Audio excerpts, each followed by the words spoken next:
I wasn't gonna do it. I wasn't gonna make another Rose Tyler doll. I definitely wasn't going to make a fourth Rose Tyler doll that wouldn't have a permanent hairstyle. One that could be used in stop motion videos outside of those related to the Idiot's Lantern. I wasn't going to. But then again, I'm guessing you already know what's coming next. Let's get into it.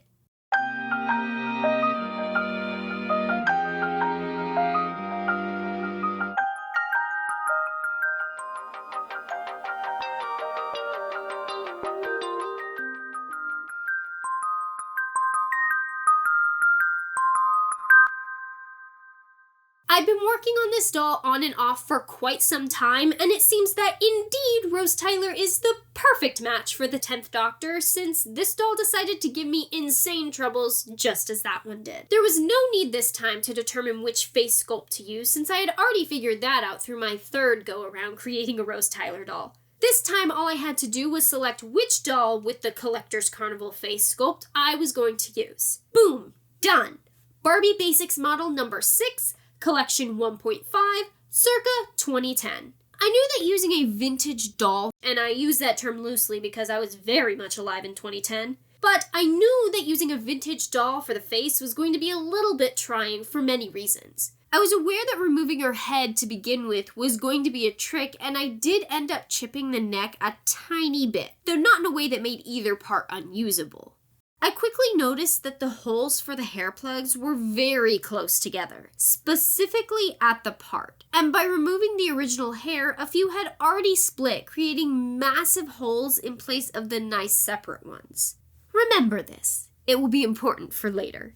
I persisted anyways, and moved on to repainting her face. In contrast to the last time I repainted a Rose Tyler doll, I used a mix of colored pencils and paint, and it made all the difference. I had no idea just how, well, let's not say bad, but unpolished this rose looked until I completed the new one. The colored pencil really comes through with the lips and teeth. Teeth are already hard to convincingly and not creepily complete, which is probably why a lot of doll artists avoid toothy grin face sculpts whenever possible, myself included. Following the repaint, I moved right on to the reroot. Everything started out fine. I had found and bought the hair for this doll months prior, and I had more than enough of it to complete the reroot. So, what happened? Remember how I said a lot of the holes for the hair plugs had begun to split along the part?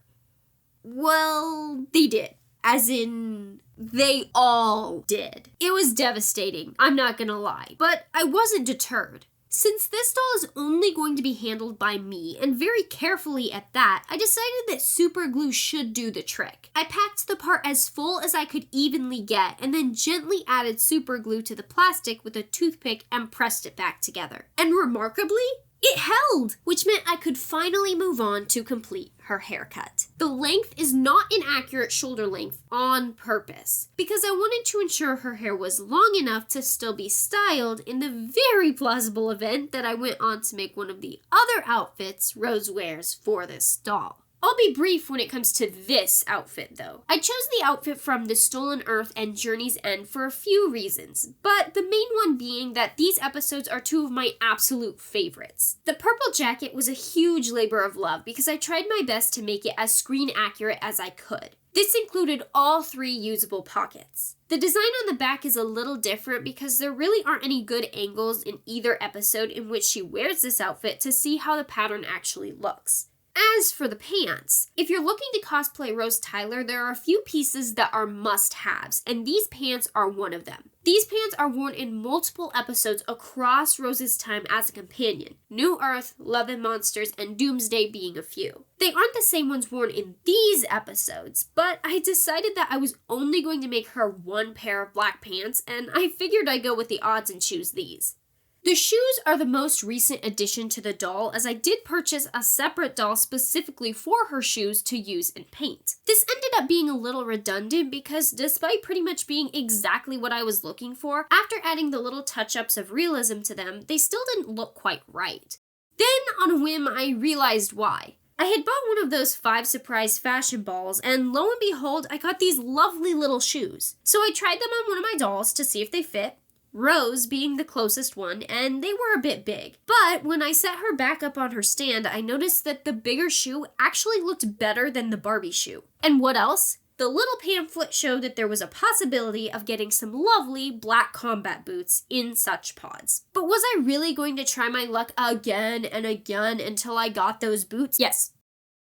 Because they were a little big for the doll's feet, I made her these adorable little socks to fill out the extra space, and ta-da! Then all I had to do was pop in those classic silver hoops, and I got a Rose Tyler doll. Looking back between the 4 iterations of Rose dolls I've done is fascinating because it really shows the improvements I've made over the years. I discussed this a bit in my last Rose Tyler doll video, and I promise this is the last Rose Barbie I'm going to make. It's just incredible to see how much I've grown since this first disaster in 2018. I think a lot of this has to do with being a little more involved in the community of doll repainters. My skills have gotten way better since I started following other creators that do this type of art, but also just the amount of practice that I've been putting in. I'm so excited that this doll is finally finished. I have some follow-up projects that involve her that hopefully won't be too far off from this video, and I have a lot of other things in the works too. I thought I'd give a brief mention of that since my channel has basically been on an unplanned hiatus since the end of August. But no matter, I'm back and I have lots more projects to come. Thanks a bunch for watching, and I hope to see you back soon.